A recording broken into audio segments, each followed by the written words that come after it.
Gabi na at kanina pa naghihintay si Naya sa kondo. Pagbukas ng pinto, pumasok si Earl na bagsak ang balikat. Sa halip na halikan ng asawa, diretso ito sa kwarto. "Kumain ka na ba?" Ani Naya. "Sa daan na, busog na ako." Humiga agad si Earl nang hindi man lang nagpapalit ng damit. Tumabi si Naya at sinubukang lambingin ng asawa. "Kamusta ang biyahe? Maayos naman yung project nyo?" "Okay lang, nakakapagod. Gusto ko na lang matulog." Ani Earl. "Gusto mong ipaghanda kita ng mainit na tubig pang shower?" "Mamaya na, ang kulit naman eh. Sabi ng pagod yung tao." "Hindi naman ako nangungulit. Kanina pa kasi kita hinihintay." "Bakit, may kailangan ka ba?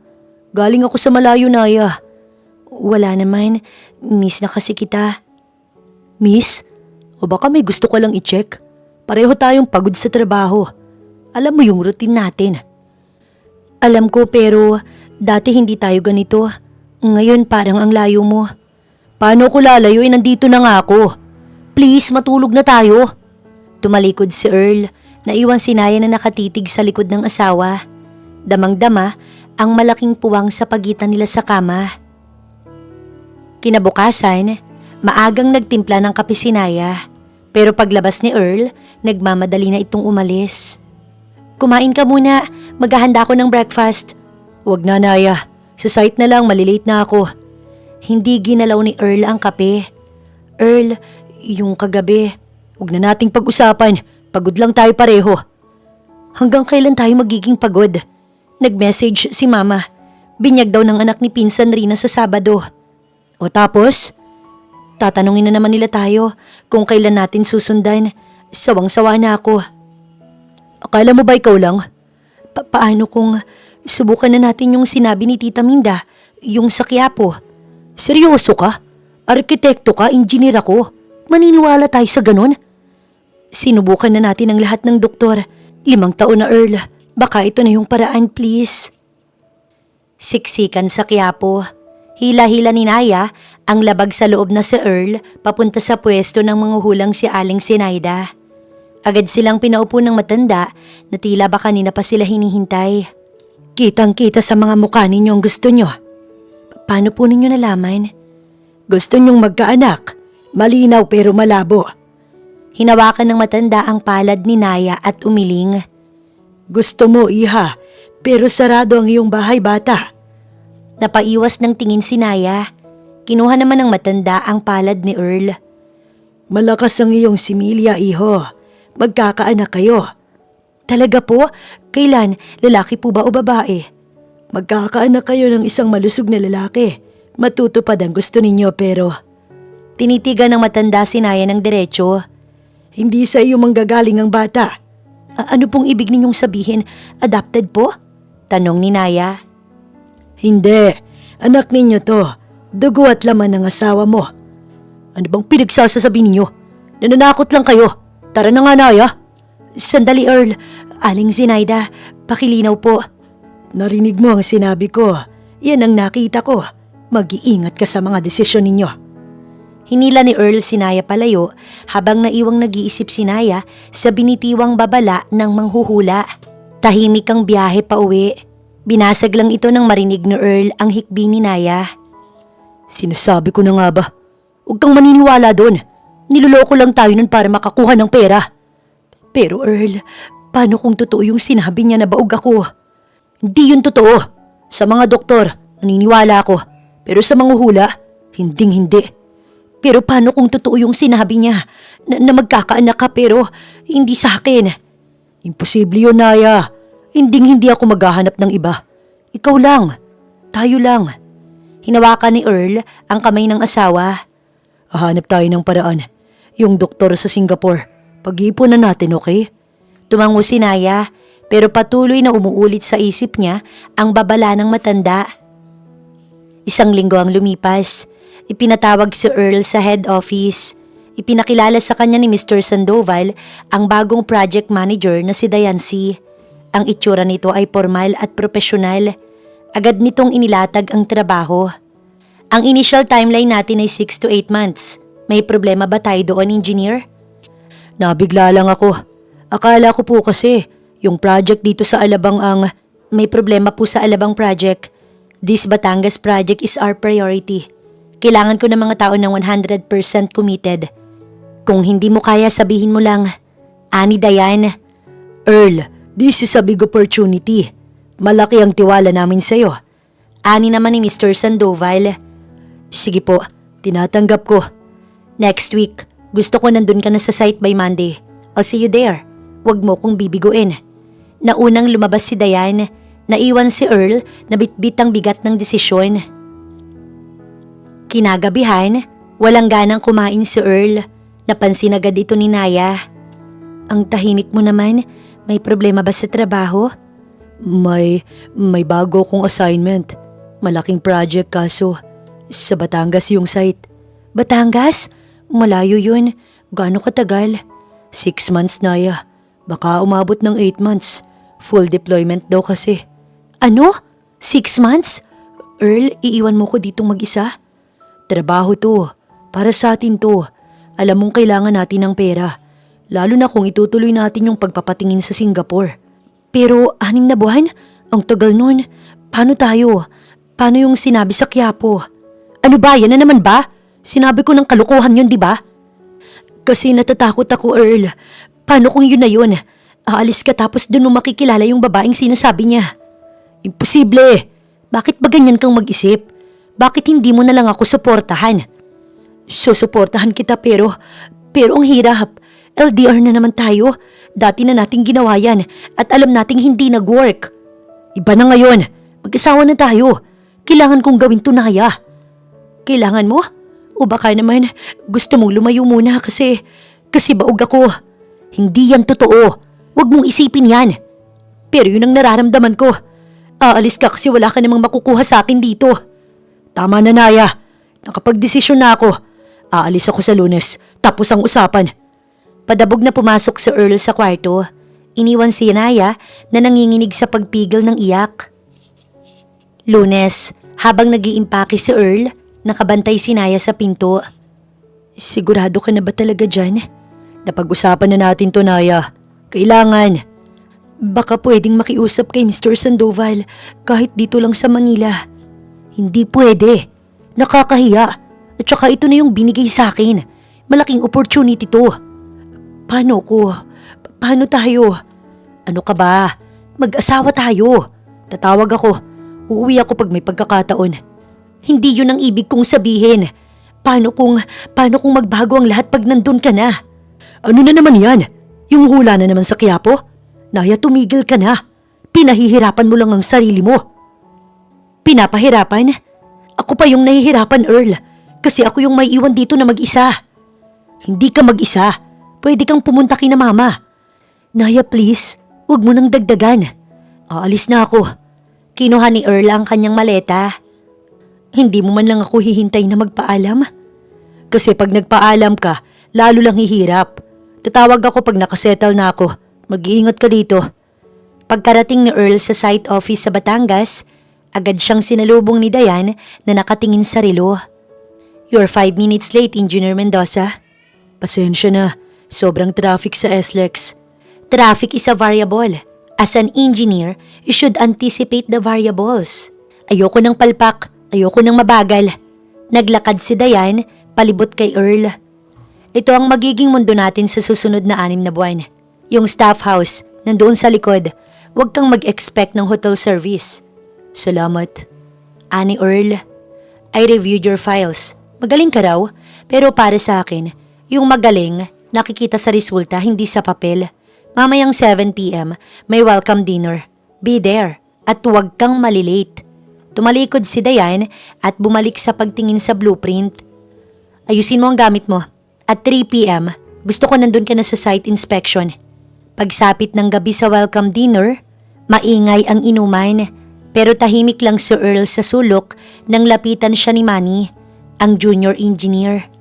Engineer Earl, relax ka lang dyan. Halika, tagay tayo. Salamat, Manny. Dito lang muna ako. Naku, wag kang ganyan.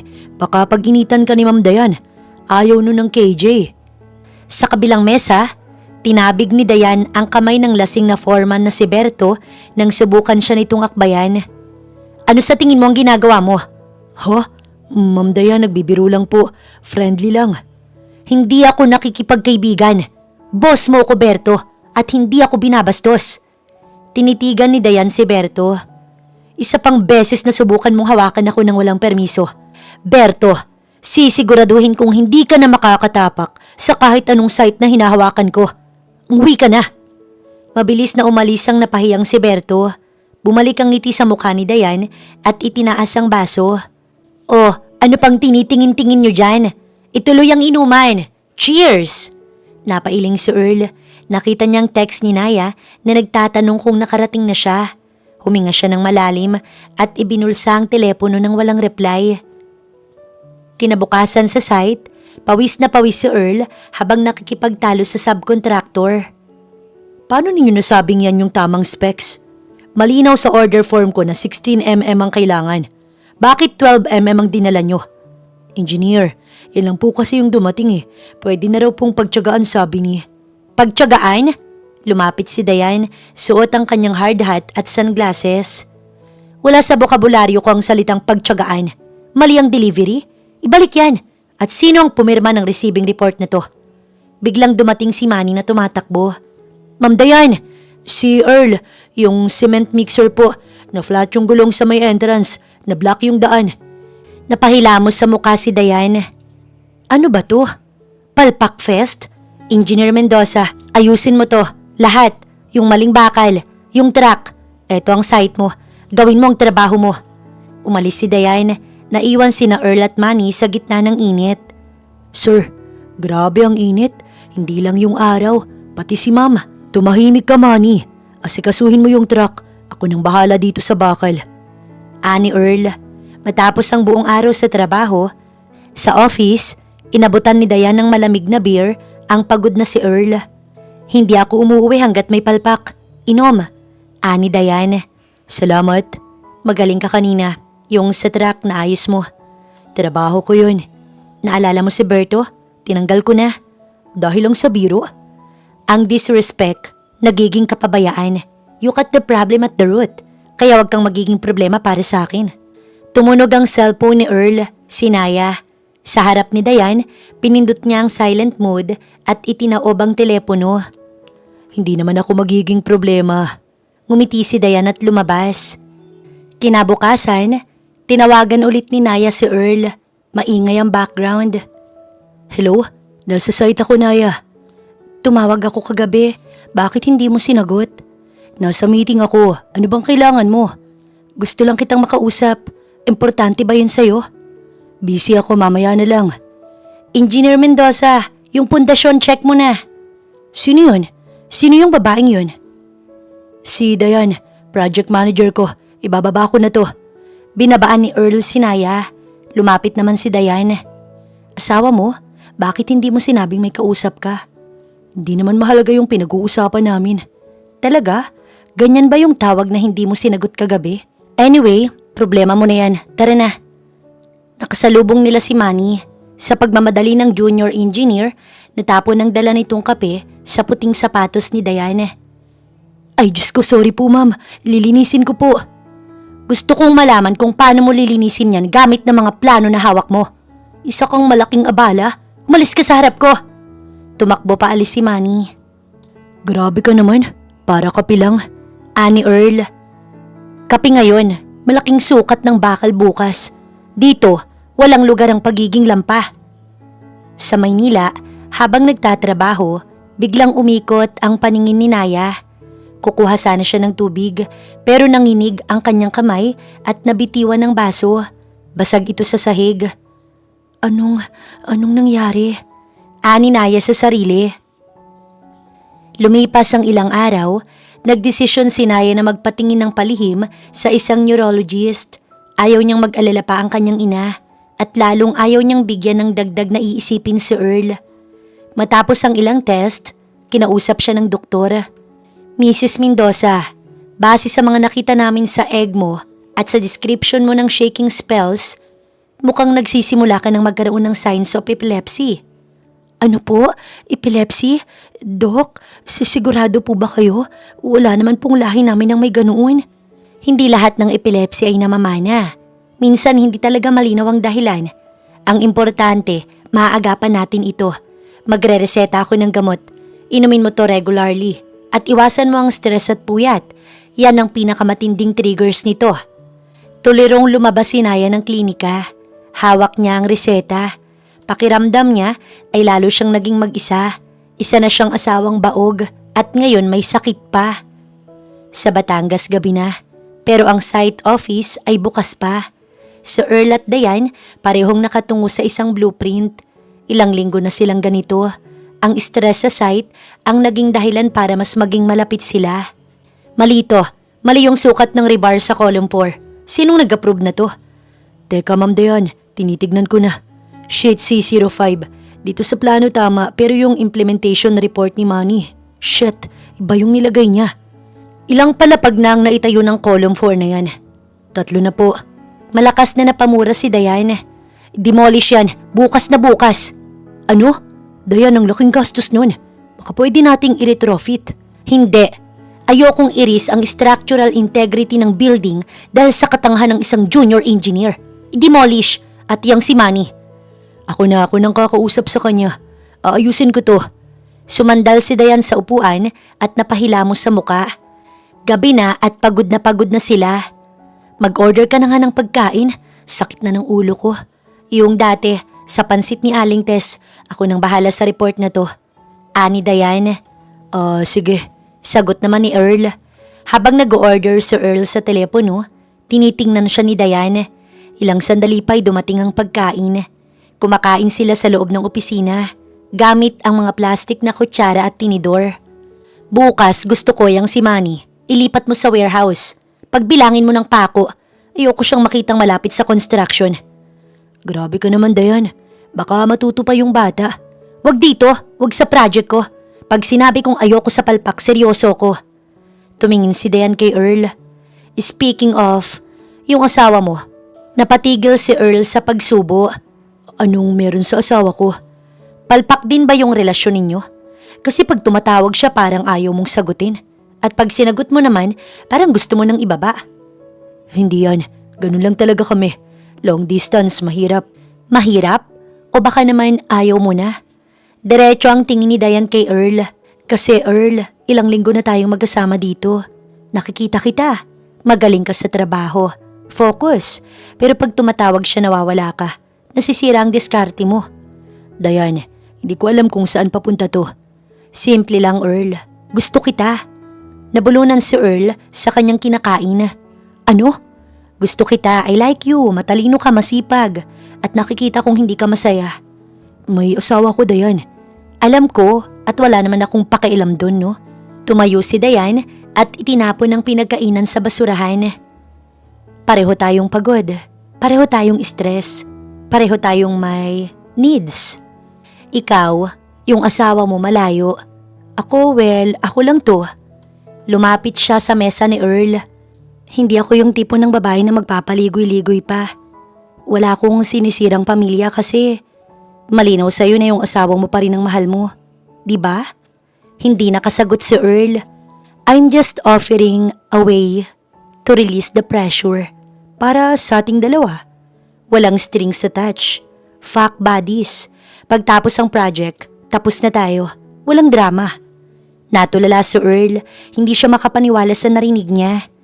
Isipin mo, engineer. Dito lang to sa Batangas. Ang mangyayari dito, maiiwan dito. Hinawakan ni Dayan ang balikat ni Earl. Sige, uwi na ako. Bukas, kailangan ko ng desisyon mo. Hindi lang para kay Manny, kundi para sa atin. Ngumiti si Dayan at lumabas ng opisina. Naiwan si Earl na nakatitig sa pinto. Nasa kusina si Aya. Hawak niya ang isang baso ng tubig at isang banig na gamot. Tinitigan niya ang maliit na tableta. Para sa seizure. Side effects, drowsiness, dizziness, mood swings. Napabuntong hininga siya. Ininom niya ang gamot. Umupo siya sa sofa at kinuha ang cellphone. Hating gabi na pero alam niyang gising pa si Earl. Lagi naman itong gising. Tinawagan niya ito. Sumagot si Earl sa ikatlong ring. Hello Naya, anong oras na? May inspection pa kami bukas ng 5:00. Ang boses ni Earl, iritado at pagod. Sorry, hindi kasi ako makatulog. Gusto lang sana kitang makausap, kahit sandali lang. Napag-usapan na natin to, diba? Pagod ako. Araw-araw na lang, Naya. Araw-araw na lang tayong ganito, paulit-ulit. Earl, may sasabihin sana ako. Importante. Ano yon? Tungkol na naman sa pera? Sa bills? O sa nanay mo na nangungulit tungkol sa apo?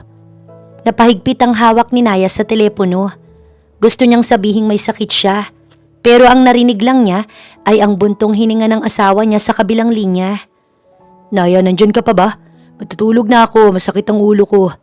Wala Earl, sige matulog ka na. Good night. Good night.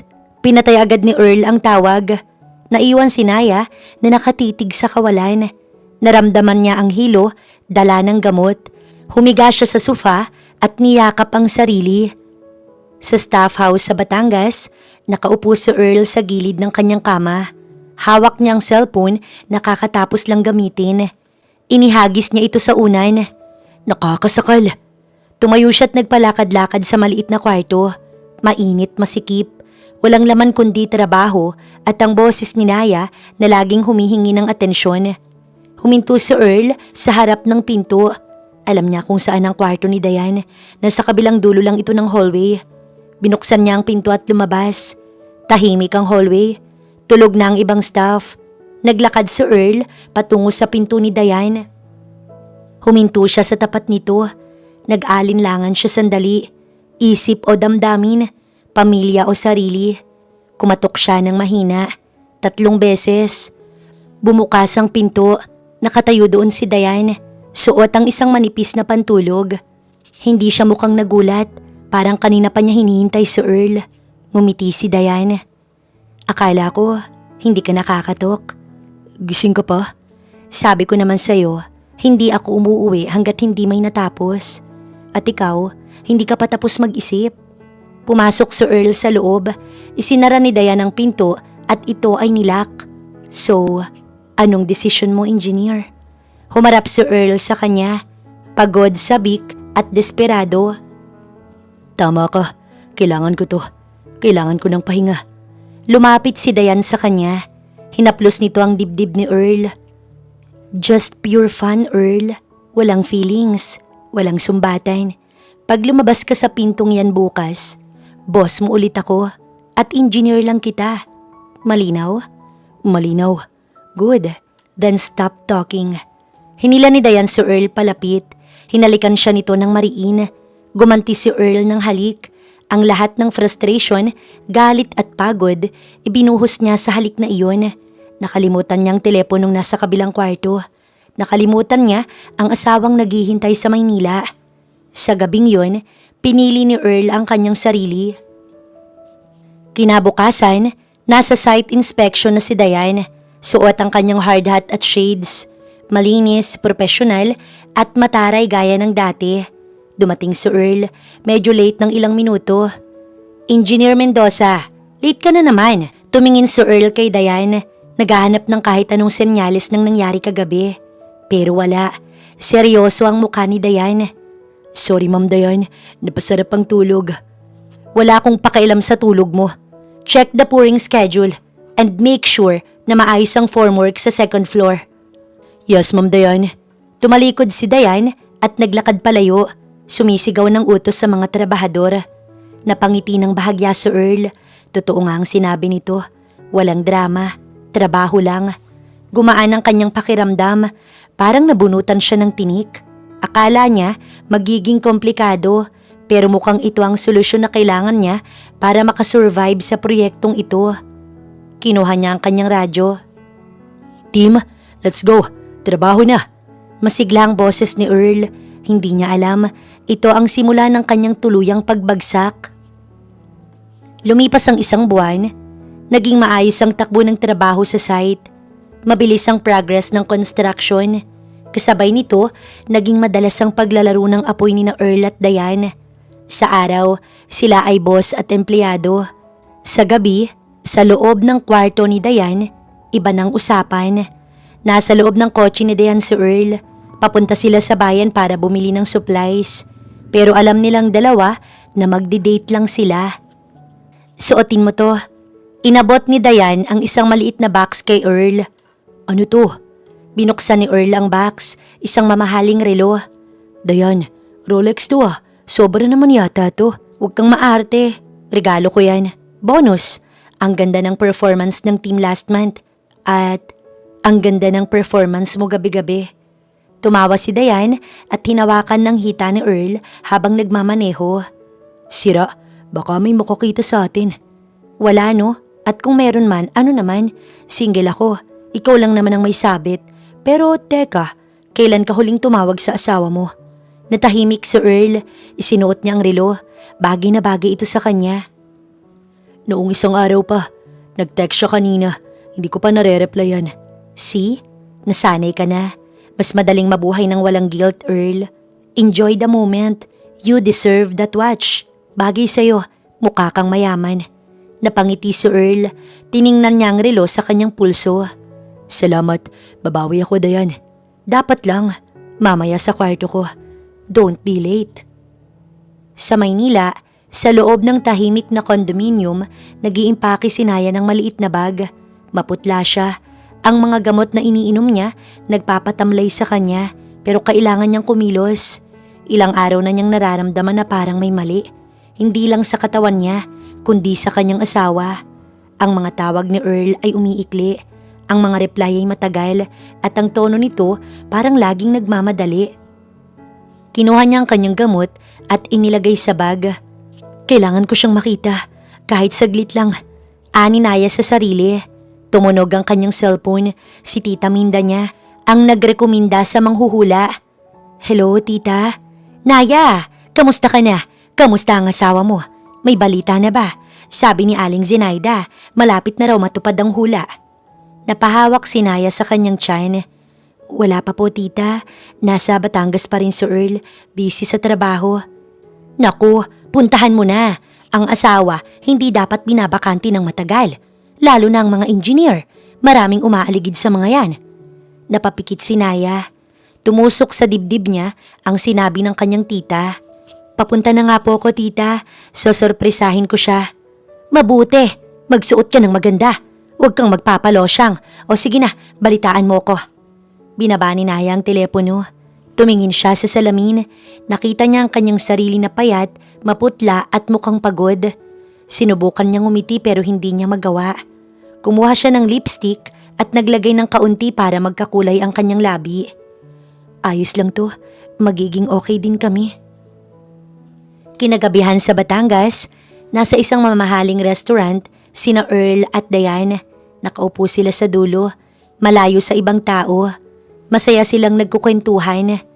Seryoso? Nalaglag si Manny sa hukay? Oo, Dayan. Buti na lang mababaw lang. Pero putik na putik siya pag-ahon. Tawa kami ng tawa ng mga foreman. Tumawa ng malakas si Dayan. I miss that. Sayang, wala ako sa site. Buti na lang tinanggal ko na siya sa main operations. At least, entertainment na lang ang ambag niya. Uminom si Dayan ng wine. Tinitigan niya si Earl. Ang saya mo ngayon ha? Iba talaga pagkasama ko.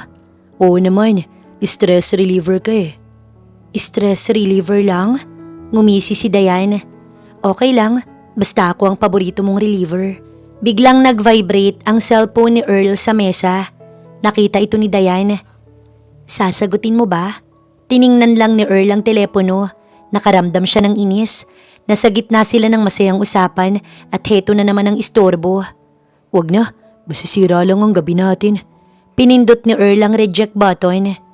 Good boy. Tinaas ni Dayan ang kanyang baso. Cheers to us at sa tahimik na gabi. Cheers.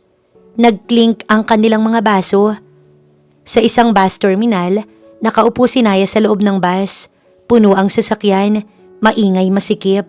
Tiningnan niya ang kanyang cellphone. Call rejected. Tumulo ang mga luha sa kanyang mata. Bakit Earl? Bakit hindi mo ko masagot? Naramdaman niya ang pamilyar na hilo. Ang aura bago ang seizure. Natakot siya na sa pampublikong lugar siya na mag-isa. Wag ngayon please, wag ngayon. Pumikit siya ng mariin at huminga ng malalim. Kinuyom niya ang kanyang mga palad. Lumipas ang ilang minuto, nawala ang hilo. Salamat sa Diyos. Sumandal siya sa bintana at pinanood ang mga ilaw sa labas habang umaandar ang bus palayo ng Maynila. Papunta siya sa kanyang asawa, papunta sa katotohanan na hindi pa niya handang harapin. Madilim na ang paligid sa construction site sa Batangas. Tanging ang ilaw sa guardhouse at ang ilaw poste sa paligid ng barracks ang nakabukas. Bumaba si Naya sa tricycle sa tapat ng gate. Bit-bit niya ang kanyang heavy bag. Pagod na pagod siya mula sa biyahe, pero ang kanyang puso kumakabog sa kaba at excitement. Lumapit siya sa guard. "Miss, bawal po outsider dito. Private property po to." "Kuya, asawa po ako ni Engineer Mendoza. Earl Mendoza, so sorpresahin ko lang po sana siya." Tiningnan siya ng guard mula ulo hanggang paa. "Asawa? Wala pong pasabi si Sir Earl. Iwan niyo na lang po ang ID ninyo." Ibinigay ni Naya ang kanyang ID. "Sige po ma'am, diretso lang kayo dyan sa may pathway. Yung kulay asul na building, yun yung staff house. Room 4 si Sir Earl." "Salamat kuya." Naglakad papasok si Naya. Ang bawat hakbang niya ay mabigat. Ang tahimik ng paligid. Habang papalapit siya sa staff house, may narinig siyang tawanan. Huminto si Naya. Nagtago siya ng bahagya sa likod ng isang malaking heavy equipment. Sa di kalayuan, sa tapat ng pinto ng staff house, nakita niya ang dalawang tao, isang lalaki at isang babae, si Earl at ang babaeng narinig niya sa telepono noon na si Diane. Nakataas ang manggas ng polo ni Earl. Si Diane naman nakasandal sa pader, malapit na malapit kay Earl. "So, paano ba yan? Bukas ulit." Hinaplos ni Diane ang braso ni Earl. Hindi umiwas si Earl. "Bukas matulog ka na. Baka may makakita pa sa atin." "Takot ka naman masyado.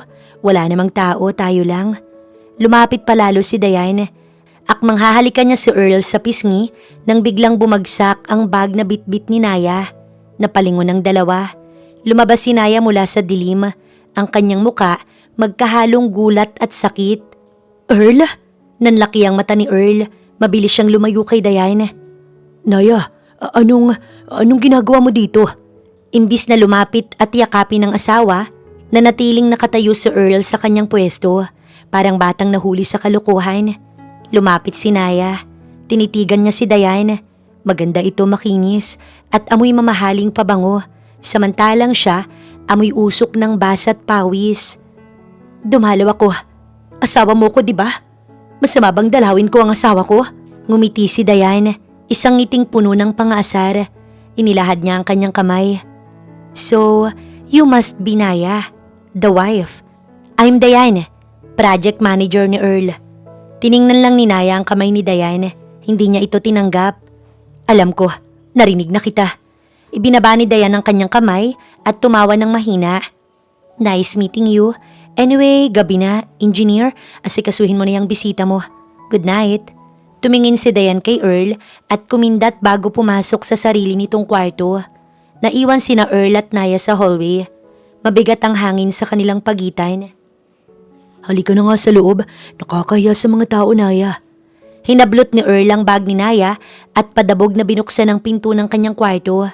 Pagpasok sa kwarto, inilapag ni Earl ang bag sa sahig. Humarap siya kay Naya. Nakakunot ang noo. "Bakit hindi ka nagsabi? Bigla-bigla ko na lamang sumusulpot." "Surprise dapat to, Earl. At bakit ka nagagalit?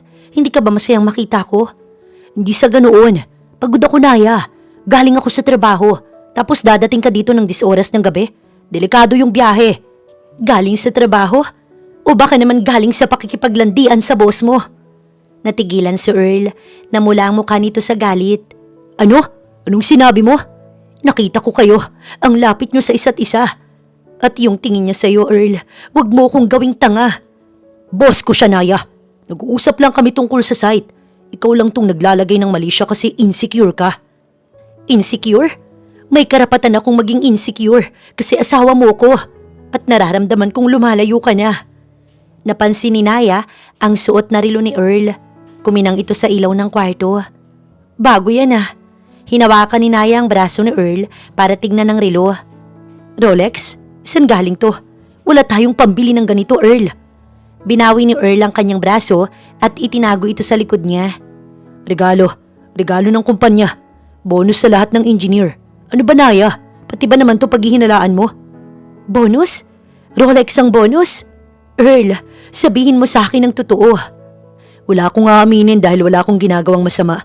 Umuwi ka na bukas. Nakakadagdag ka lang sa stress ko dito. Tumalikod si Earl at naghubad ng sapatos. Napaiyak si Naya. Ito ang unang pagkakataon na pinalaya siya ng sarili niyang asawa. Earl, nagpunta ako dito kasi miss na miss kita. Kasi may sakit ako. Natigilan si Earl. Humarap siya ulit kay Naya. Pero sa halip na pag-aalala, pagdududa ang nasa mukha niya. Sakit? Ano na naman yan? Sakit ng ulo? Sakit ng tiyan? Naya, please, huwag kang gumawa ng kwento para lang makuha ang atensyon ko. Parang sinaksak sa dibdib si Naya. Gusto niyang isigaw na may epilepsy siya, na nanginginig siya na natatakot siya. Pero nang makita niyang mukha ni Earl, ang mukhang walang awa, tumikom ang bibig niya. Wala. Pinunasan ni Naya ang kanyang luha. Pagod lang ako, matutulog na ako. Humiga si Naya sa kama, nakatalikod kay Earl. Nakatayo lang si Earl. Alam niyang nagsisinungaling siya. Alam niyang nasasaktan niya si Naya. Pero mas matimbang sa kanya ngayon ang takot na mabuko ang relasyon nila ni Diane. Pinatay ni Earl ang ilaw. Sa dilim, dilat na dilat si Naya. Yakap niya ang sarili. Naramdaman niya ang pamilyar na panginginig ng kanyang kamay. Pinigilan niya ito. Kinagat niya ang kanyang labi para hindi humikbi. Katabi niya ang asawa niya pero pakiramdam niya. Kasama niya ang isang estranghero at sa kabilang kwarto, alam niyang nakangiti si Diane. Kinaumagahan, sa gate ng construction site, hinihintay ni Naya ang tricycle na maghahatid sa kanya sa terminal ng bus. Nakatayo sa tabi niya si Earl, hindi ito nakatingin sa kanya. Panay ang tingin nito sa relo, tila nagmamadali. Matagal pa ba yung tricycle? May briefing kami ng 7 a.m. Papunta na raw. Pwede mo naman akong iwan kung nagmamadali ka. Hindi na. Baka sabihin mo na naman wala akong pakailam. Hihintayin ko na. Napayuko si Naya. Ang bigat ng kanyang dibdib. Kagabi magkatabi sila sa kama. Pero hindi siya niyakap ni Earl. Bumukas ang gate. Lumabas si Diane. Fresh na fresh ang itsura. Naka-shades at may hawak na kape. Good morning, lovebirds. Oh, aalis ka na agad, Naya? Sayang naman, hindi pa tayo nakakapag-bonding. Kailangan ko nang bumalik. May trabaho pa ako. Sa bagay, kami rin tambak ang trabaho, lalo na tong asawa mo. We have a lot of catching up to do. Ngumiti si Diane kay Earl. Umiwas ng tingin si Earl. Earl, yung specs para sa roofing. Nasa mesa ko na. Check mo pagkatapos mong ihatid ang bisita mo. Oo, susunod na ako, Ma'am Diane. Dumating ang tricycle. Binuhat ni Earl ang bag ni Naya at isinakay sa loob. Sige na, ingat ka. I-text mo ako pag nakauwi ka na. Sumakay si Naya. Tinitigan niya si Earl. Earl, yung pinag-usapan natin kagabi. Naya, please. Wag na yun. Ang aga-aga. Umuwi ka na lang. Tumalikod si Earl bago pa man makaalis ang tricycle. Nakita ni Naya na lumapit agad si Diane kay Earl at may ibinulong na ikinatawa ng lalaki. Umandar ang tricycle palayo. Naiwan si Naya na luhaan habang pinapanood ang asawa at ang boss nito na magkasamang naglakad pabalik sa loob. Ilang linggo na ang lumipas. Sa Maynila, lalong pumayat si Naya. Ang stress at lungkot ay nagpapalala sa kanyang kondisyon.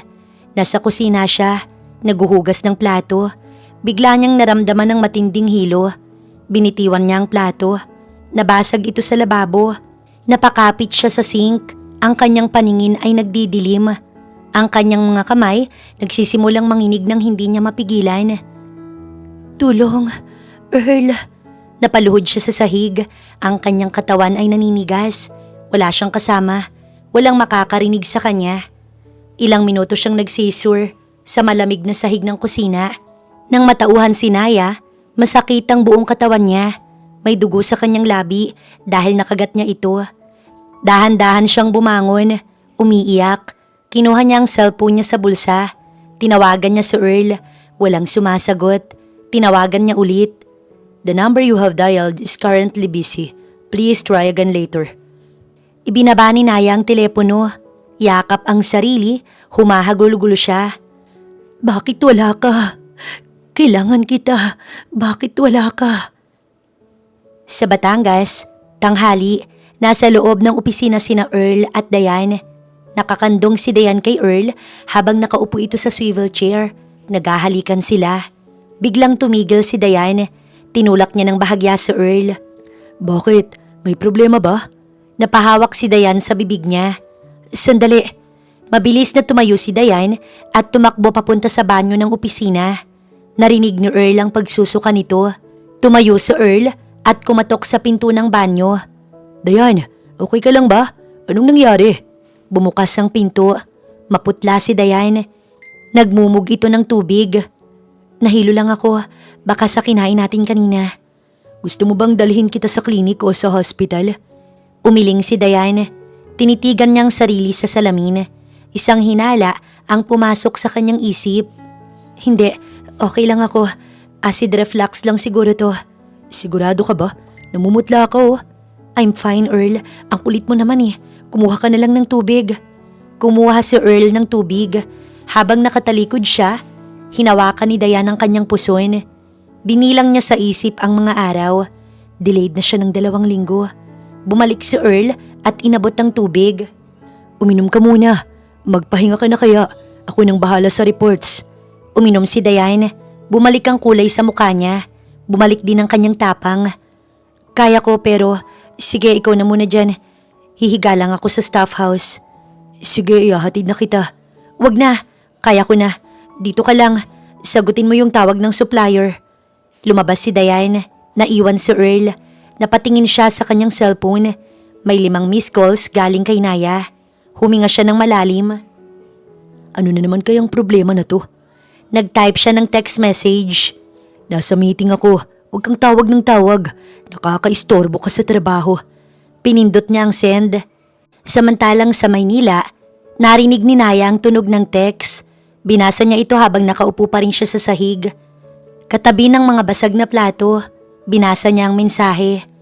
Tumulo ulit ang kanyang luha, pero sa pagkakataong to, hindi na lang lungkot ang naramdaman niya. Naramdaman niya ang pagod, ang sukdulang pagod. Tumayo siya. Kumuha siya ng walis at dustpan. Tahimik niyang nilinis ang mga kalat. Wala nang iyak, wala nang hikbi. Manhid na siya. Nasa loob ng banyo ng staff house si Diane. Hawak niya ang isang maliit na plastic stick. Nanginginig ang kanyang mga kamay, hindi sa takot, kundi sa excitement. Tinitigan niya ang resulta. 2 pulang guhit. Positive. Napangiti si Diane. Tumingin siya sa salamin. Hinaplos niya ang kanyang tiyan. Sabi ko na nga ba? Gotcha. Lumabas siya ng banyo. Kinuha niya ang kanyang cellphone at nag-text kay Earl. Pumunta ka dito ngayon na. Emergency. Ilang minuto lang ang lumipas. Kumalabog ang pinto. Pumasok si Earl. Hingal na hingal at bakas ang pag-aalala sa muka. Diane, anong nangyari? May masakit ba sa'yo? Dadalhin na kita sa hospital. Nakaupo si Diane sa gilid ng kama. Kalmado nakangiti. Umupo ka, Earl. Bakit ka nakangiti? Sabi mo emergency. Pinakaba mo ko. Emergency naman talaga. Kasi magbabago ang buhay natin simula ngayon. Inabot ni Diane ang pregnancy test kay Earl. Kinuha ito ni Earl.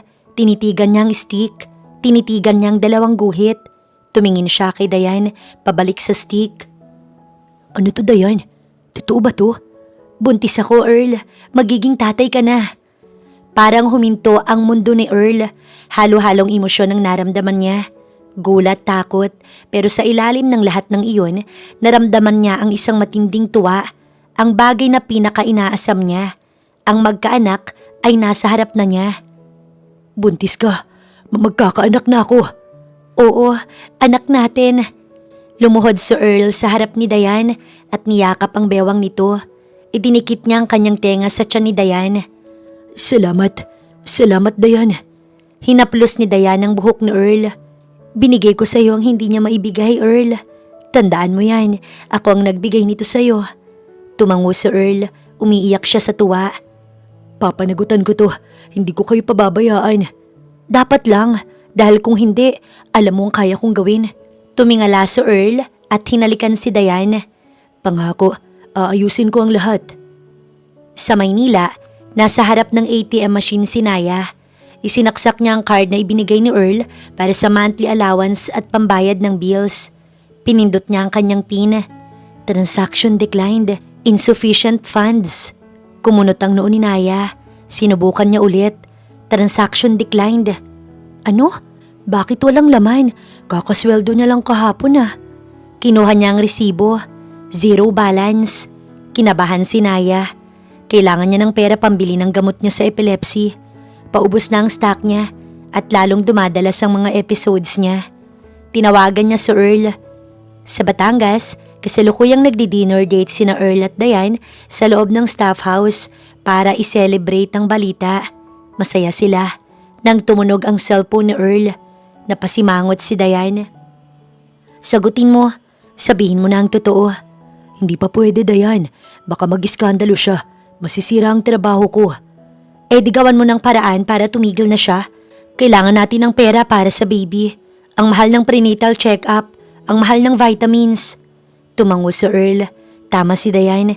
Priority niya na ngayon ang anak niya. Sinagot niya ang tawag. Napatawag ka. Earl, nasa ATM ako. Wala kasing laman yung card. May problema ba sa bangko? Kailangan ko sana pambayad sa kuryente at pambili ng gamot. Naya, makinig ka. May naging problema sa payroll. Na-hold yung sweldo namin dahil sa aberya sa site. Nagsisinungaling si Earl. Hawak niya ang wallet niya na puno ng cash na wini-withdraw niya kanina para sa celebration nila ni Diane. Ganun ba? Pero Earl, paano yung bills? Due date na sa makalawa at kailangan ko na talaga ng gamot. Magtipid ka muna, Naya. Ano ba? Wala ngang pera. Kung may kailangan ka, gawan mo muna ng paraan dyan. Mangutang ka muna sa mama mo. Nakakahiya kay Mama Earl. Asawa kita, responsibilidad mo to. Responsibilidad? Puro ka na lang hingi. Alam mo bang ang laki ng gastos ko dito sa Batangas?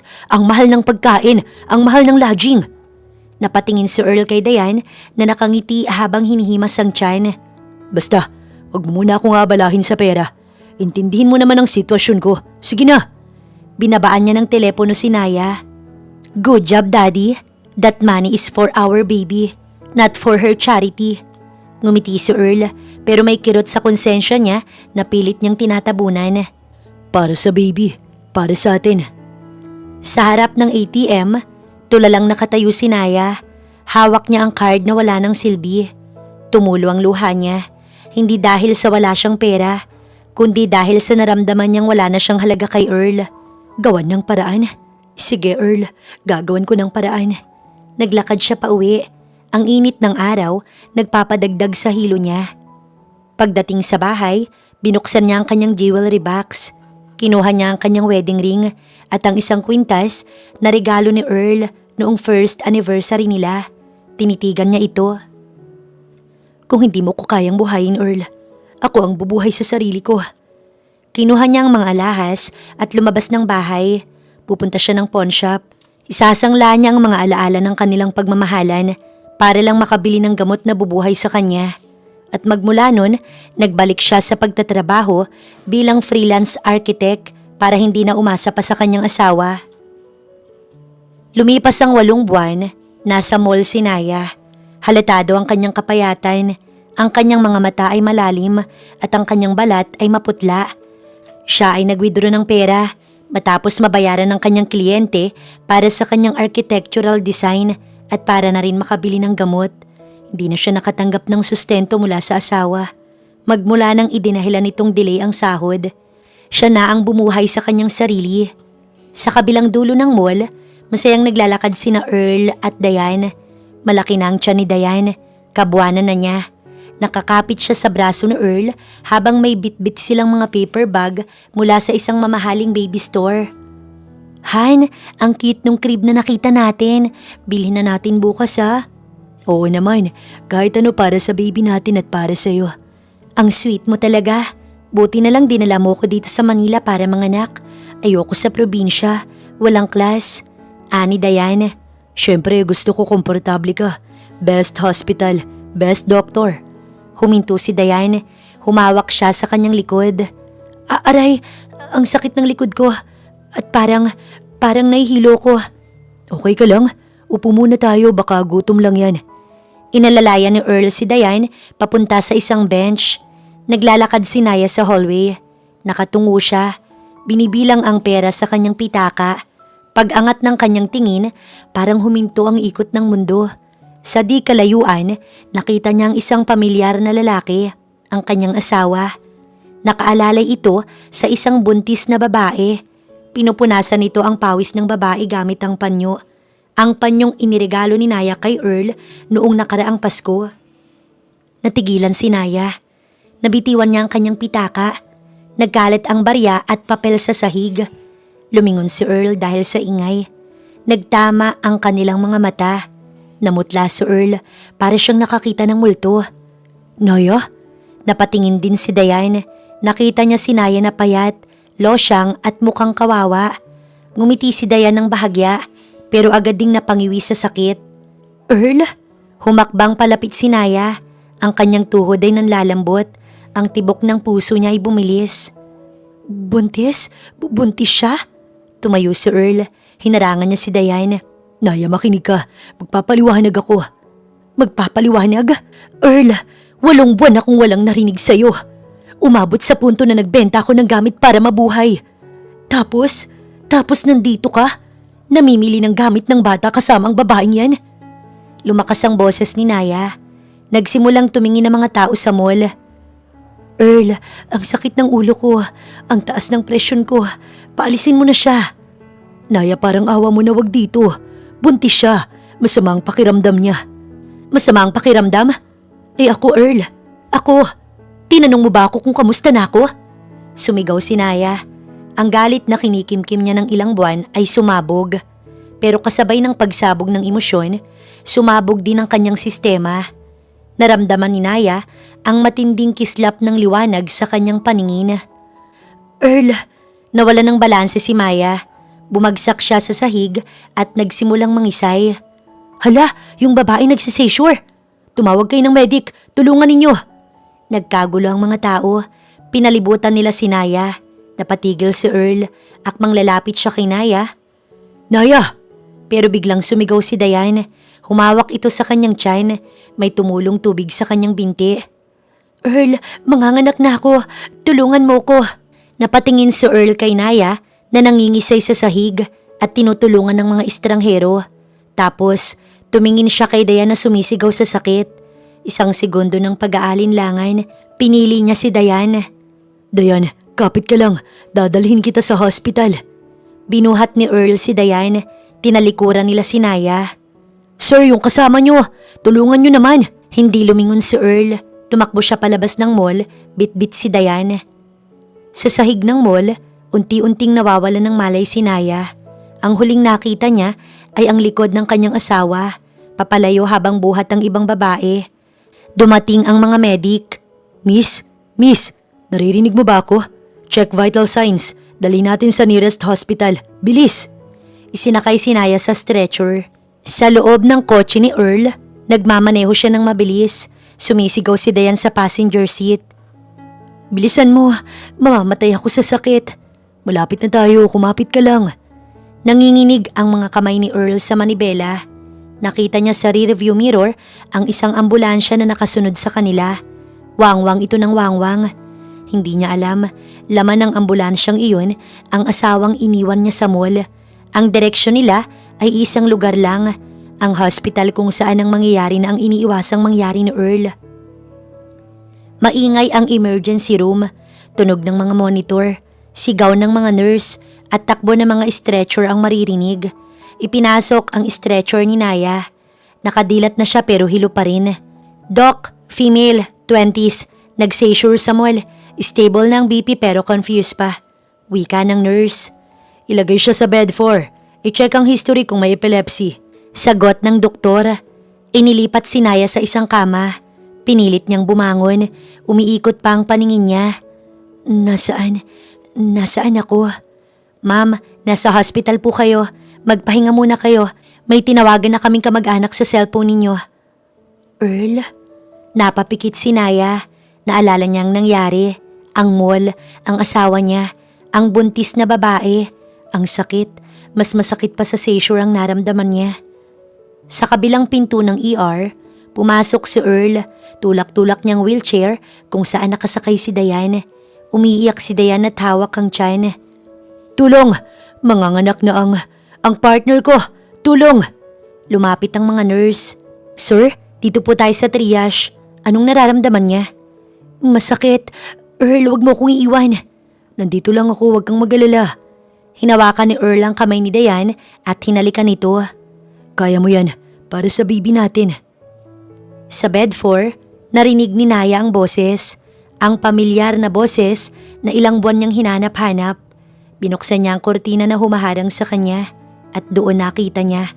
Nakita niya si Earl, nakaluhod sa harap ng wheelchair ni Diane. Yakap-yakap ito. Kitang-kita niya ang pag-aalala sa mukha ng kanyang asawa. Isang pag-aalala na kailanman hindi ipinakita nito sa kanya nitong mga nakaraang buwan. Bumalik ang lakas ni Naya. Ang galit ay dumaloy sa kanya. Tinanggal niya ang dextrose na nakakabit sa kamay niya. "Ma'am, teka lang po, bawal po kayong tumayo." Hindi pinansin ni Naya ang nurse. Naglakad siya palapit kina Earl. Ang bawat hakbang ay mabigat. "Earl?" Lumingon si Earl. Nanlaki ang mga mata niya. "Naya?" Napatingin din si Diane na namimilipit sa sakit.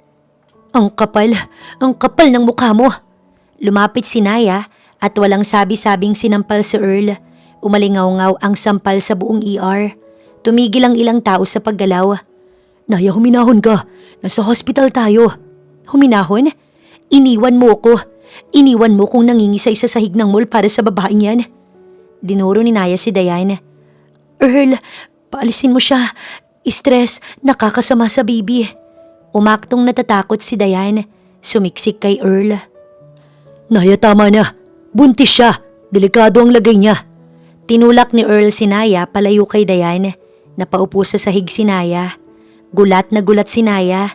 Tinulak siya ng sarili niyang asawa. "Mas pinili mo siya? Earl, asawa mo ko. Ako yung pinangakuan mo sa harap ng altar. Tapos ito ang igaganti mo." Tumayo si Naya. Sinubukan niyang sugurin si Diane. Hinablot niya ang buhok ni Diane. "Malandi ka? Alam mong may asawa, pumatol ka pa rin." "Aray Earl, tulungan mo ko." Hinawakan ni Earl si Naya sa magkabilang braso at pilit inilalayo. "Tama na sabi eh. Guard! Guard!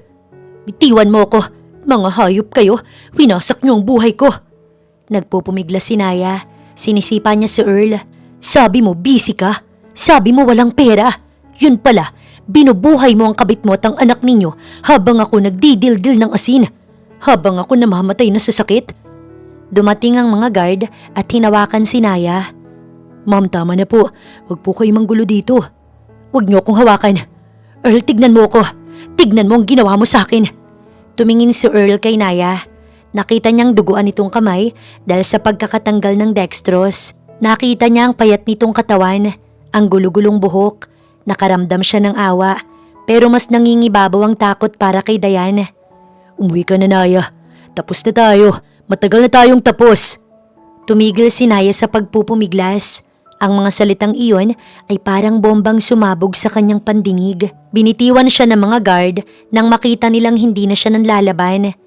Tinitigan ni Naya si Earl at tinitigan niya si Diane na nakangisi habang hinihimas ang tiyan. "Narinig mo naman siguro. Alis na. Baka mahawa pa ang anak ko sa kamalasan mo." Ani Diane. Tumalikod si Earl at tinulak ang wheelchair ni Diane papasok sa delivery room. Hindi na siya lumingon muli. Naiwan si Naya sa gitna ng hallway. Duguan, luhaan at higit sa lahat, wasak na wasak. "Ma'am, gamutin po natin ang sugat ninyo." Umiling si Naya sa nurse. "Huwag na, wala nang gamot dito." Naglakad siya palabas ng hospital. Hindi alam kung saan pupunta. Wala siyang pera. Wala na siyang asawa. Ang tanging dala lang niya ay ang puot na nagsisimulang mabuo sa kanyang dibdib. Umuulan ng malakas sa labas. Basang-basa si Naya nang kumatok siya sa gate ng bahay ng kanyang mga magulang sa Cavite. Wala siyang payong, wala siyang bag. Tanging ang suot niyang damit na may mantsa ng dugo mula sa pagpumiglas ng dextrose sa hospital. Bumukas ang gate. Lumabas ang nanay niya na may dalang payong. "Sino yan? Diyos ko, Naya!" Nabitiwan ng kanyang ina ang payong nang makita ang itsura ng anak. Payat, maputla at tulala. Ma, anak, anong nangyari sa'yo? Bakit ganyan ang itsura mo? Nasaan si Earl? Sa pagbanggit ng pangalan ni Earl, bumigay ang tuhod ni Naya. Napaluhod siya sa basang simento. Wala na, ma. Wala na. Agad na lumabas ang kanyang tatay. Anong ingay yan? Naya, sus Mariosep! Binuhat siya ng kanyang tatay. Ipasok natin siya, bilis. Nilalagnat siya. Sa loob ng bahay, binalot nila si Naya ng kumot. Pinainom ng mainit na sabaw. Habang umiiyak, ikinuwento lahat ni Naya. Ang pambababae, ang pang-aabuso, ang pagpapabaya, ang sakit niya at ang eksena sa hospital. Tahimik lang na nakikinig ang kanyang mga magulang. Pero makikita sa kuyom na kamao ng kanyang tatay ang matinding galit. Hayop siya. Pinagkatiwala ko ang anak ko sa kanya. Inako niyang responsibilidad. Tapos gaganituhin ka lang niya?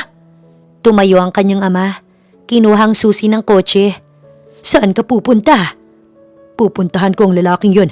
Papatayin ko siya. Wag na. Hinawakan ni Naya ang kamay ng kanyang ama. Wag na pa. Ayoko na siyang makita. Gusto ko na lang na magpahinga. Niyakap si Naya ng kanyang ina. Tahan na anak. Nandito ka na. Hindi ka na namin nahayaan na saktan niya ulit. Dito ka lang sa amin. Ani ng kanyang nanay.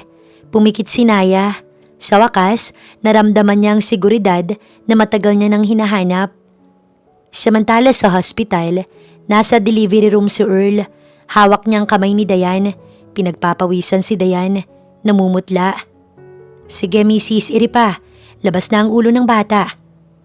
Earl, ang sakit. Hindi ko na kaya. Kaya mo yan, Dayan. Konti na lang. Nandito ko. Isang malakas na sigaw ang pinakawalan ni Dayan. Kasunod noon, narinig ang malakas na iyak ng sanggol. It's a baby boy. Congratulations. Napangiti si Earl. Tumulo ang luha niya sa tuwa. Dayan, narinig mo yun? Lalaki. May anak tayong lalaki. Tumingin siya kay Dayan. Nakangiti ito ng bahagya pero parang pagod na pagod. Earl, ang anak natin. Oo, ang gwapo. Kamukha mo. Inabot ng nurse ang sanggol kay Earl matapos itong linisin. Habang karga ni Earl ang bata, napansin ng doktor ang monitor. Mabilis ang pagbagsak ng blood pressure ni Dayan. Nurse, check the BP. She's hemorrhaging. Nagkagulo ang mga nurse. Doc, anong nangyayari? Earl, nahilo ko. Ang dilim. Dayan, lumaban ka. Huwag kang pipikit. Inuga ni Earl si Dayan gamit ang isang kamay habang karga ang bata sa kabila. Earl, alagaan mo siya. Huwag mong pababayaan. Pumikit si Dayan. Bumagsak ang kamay niya sa gilid ng kama. Dayan! Sir, kailangan niyong lumabas. We need to resuscitate. Code blue! Sigaw ng doktor. Tinulak ng mga nurse si Earl palabas ng delivery room bitbit ang sanggol. Isinara ang pinto sa mukha niya. Nakatayo si Earl sa hallway. Yakap ang kanyang bagong silang na anak. Naririnig niyang nagkakagulong nurse at doktor sa loob. Ang tunog ng machine, ang sigaw ng doktor. Ilang minuto ang lumipas, bumukas ang pinto. Malungkot na lumabas ang doktor. Dok, kamusta siya? Okay na ba? Huminga ng malalim ang doktor. I'm sorry, sir. We did everything. Sobrang lakas ng bleeding. She didn't make it. Time of death, 3:45 a.m. Parang gumuho ang mundo ni Earl. Tiningnan niya ang sanggol sa kanyang bisig. Umiiyak ito. Naalala niya ang sinabi ng manghuhula sa Quiapo. Tamang hula. May anak na siya lalaki. Pero ang kapalit nito ay ang buhay ng ina ng bata at ang pagkawala ng kanyang asawa. Naiwan siyang mag-isa. Makalipas ang 3 araw, sa isang pribadong chapel, walang masyadong tao sa burol ni Dayan. Ang mga magulang nito ay nasa ibang bansa't hindi makauwi agad. Ang naroon lang ay si Earl, karga ang sanggol. Lumapit si Manny, ang dating junior engineer na tinanggal ni Dayan. Sir, nakikiramay po ko. Ani Manny. Salamat Manny. Sagot naman ni Earl. Tiningnan ni Manny ang bata. Ang gwapo ng bata, sir. Ano pong pangalan? Tinitigan ni Earl ang anak. Kamukhang kamukha ito ni Dayan. Darren. Darren ang ipapangalan ko. Bagay, sir. Siya nga pala, kamusta na po si Ma'am Naya? Alam na po ba niya? Sa pagbanggit ng pangalan ni Naya, parang sinaksak si Earl. Sinubukan niyang tawagan si Naya ng ilang beses nitong mga nakaraang araw para humingi ng tawad, para sabihin ang nangyari, pero nagpalit na ito ng numero. Pumunta siya sa condominium nila sa Maynila, pero wala na ang mga gamit ni Naya. Iniwan lang nito ang wedding ring sa ibabaw ng mesa. Wala na, Manny. Wala na rin siya. Napayuko si Earl. Nasa kanya na ang lahat ng gusto niya. Ang pera, promotion anak. Pero sa gabing iyon, sa harap ng ataul ng babaeng naging dahilan ng pagkasira ng pamilya niya, naramdaman ni Earl ang tunay na kahulugan ng pag-iisa. 5 taon ang nakalipas, maingay at puno ng tao ang isang malaking mall sa Quezon City. Naglalakad si Naya, suot ang isang eleganteng blouse at slacks. Ibang-iba na ang aura niya. Hindi na siyang payat at losyang na babaeng iniwan sa hospital. Isa na siyang senior architect sa isang kilalang kumpanya. Malusog, matatag at masaya. Tumigil siya sa tapat ng isang toy store. Tinitigan niyang isang display na robot. Napangiti siya. Ang bilis ng panahon. Tatalikod na sana siya nang biglang may bumangga sa kanyang binti. Isang batang lalaki, nasa 5 taong gulang, ang nadapa sa kanyang paanan. Nabitiwan nito ang hawak na laruan. Aray, ang sakit! Umiyak ng malakas ang bata. May sugat ito sa tuhod. Agad na lumuhod si Naya. Hala, okay ka lang ba baby? Saan ang masakit? Tuhod ko po masakit. Kinuha ni Naya ang kanyang panyo mula sa bag. Dahan-dahan niyang pinunasan ang dumi sa tuhod ng bata. Shh, tahan na. Gasgas lang yan. Brave boy ka, di ba?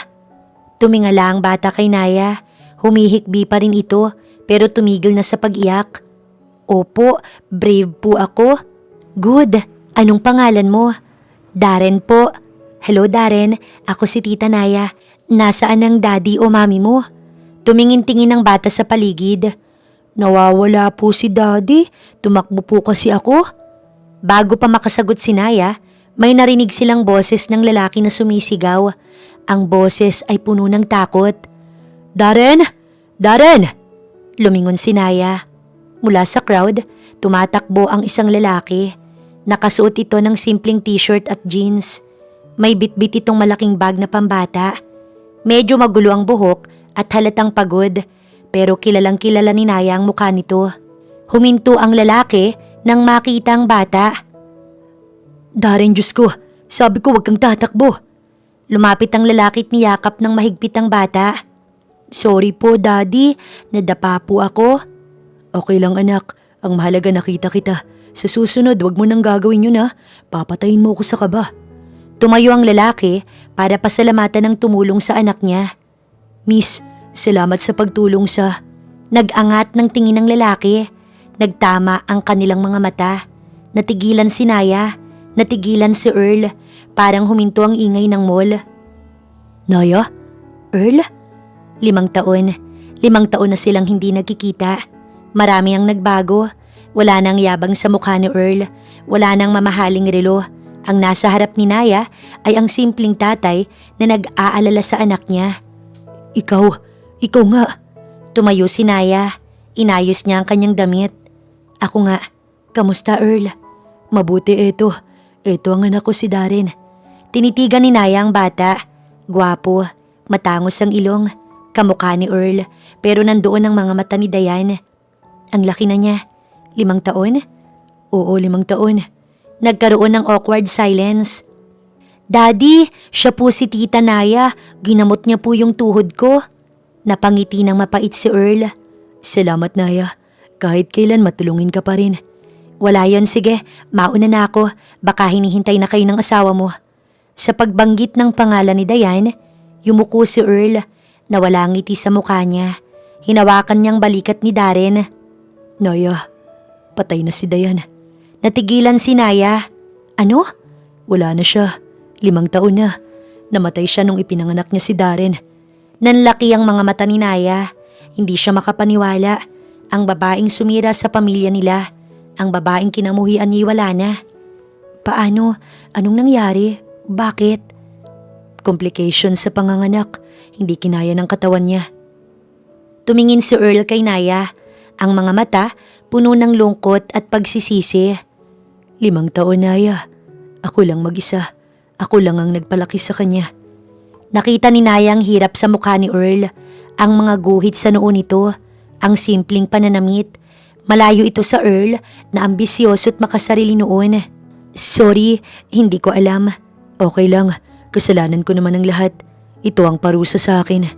Daddy, gutom na po ako. Singit ni Darren. Oo nga pala, Naya. Pwede ka ba naming iyaing magmerienda? Kahit sandali lang. Gusto lang kitang makausap.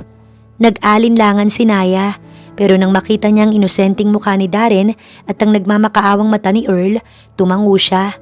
Sige, sandali lang. Sa isang coffee shop sila. Kumakain ng cake si Darren sa kabilang mesa habang naglalaro. Nasa tapat naman niya sina Earl at Naya. Masaya ako na makita kang maayos, Naya. Ang ganda mo. Mukhang nahanap mo ng peace of mind mo. Matagal bago ko nahanap, Earl. Pero oo, masaya na ako ngayon. Senior architect na ako. Proud ako sa'yo. Noon pa man alam kong magaling ka. Ikaw, kamusta ang engineering? Napakamot ng ulo si Earl. Tumigil ako sa malaking projects. Hindi ko kaya. Walang mag-aalaga kay Darren. Nag-oopisina na lang ako ngayon. Maliit na sweldo pero hawak ko ang oras ko. Hindi makapaniwala si Naya. Ang Earl na kilala niya ay career-driven, pero ngayon isinakripisyo nito ang career para sa anak. Naya, gusto kong humingi ng tawad. Tinitigan siya ni Naya. Sa lahat, sa pambababae ko, sa pag-iwan ko sa'yo, sa hindi ko pagtupad sa mga pangako ko. Hinawakan ni Earl ang kanyang tasa. Araw-araw kong pinagsisisihan yun, lalo na nung nawala si Dayan. Narealize ko kung gaano kahirap ang mag-isa, kung gaano kasakit ang mawalan. Matagal na yun, Earl. Alam ko pero hindi ako naging mapayapa hanggat hindi ko nasasabi sa ito. Ikaw ang pinakamabuting bagay na nangyari sa buhay ko pero sinayang kita. Natutuwa ako sa laki ng pinagbago mo, Earl. Sana maintindihan mo rin na hindi madaling kalimutan ng lahat, lalo na sa mga nangyari sa atin. Siguro, kung hindi tayo nagtagpo sa nakaraan, ay hindi ko mahanap ang landas ng hinaharap ko. Sandaling tumigil si Naya nang may isang lalaking may kargang bata ang papunta sa kanilang kinaroroonan. Earl, si Mike nga pala, ang bago kong asawa at ang anak namin. Natigilan si Earl, hindi siya makapaniwala na ang babaeng minsan niyang minahal at iniwan ay sa huli may bago ng pamilya. Sa pagkakataong yon, ang pag-aakala niyang mangyayari ang hula sa kanila ng matanda sa Quiapo ay naglaho. Tinanggap niya ang katotohanan na may mga hulang hindi talaga nagkakatotoo at sa isang iglap, ang pagtataka sa kanyang muka unti-unting napalitan ng ngiti. Ngiti ng galak ng isarado ang pagkakamali ng kanyang nakaraan at ngiting makita na ang babaeng minsang umiyak dahil sa kanya ay nakamit na rin ang sarili nitong tagumpay. Naya, salamat ah. Mauna na kami ng anak ko. Mag-enjoy kayo ng pamilya mo. Lumisan na nga si Earl, bitbit si Darren at pinili ang landas na maging isang ama sa kanyang anak at pinangakong magiging mabuti siyang halimbawa dito upang hindi nito maranasan ang kaparehong pagkakamaling kanyang ginawa. Samantala si Naya ay masaya na sa kanyang career at bagong pamilya. Ginamit niyang lakas ang mga sakit ng kanyang naranasan upang maging matatag at manatiling kumikinaw at hindi napupunding ilaw ng kanilang tahanan. Sa buhay natin, may mga taong pinagtatagpo sa umpisa. Pero sabi nga nila, hindi lahat ng mga pinagtatagpo parehas ng inuuwian. Katulad na lang nina Earl at Naya na pinagtagpo man ng kanilang nakaraan ay sa huli, nahanap naman nila ang landas papunta sa kanilang kasalukuyang kinalalagyan.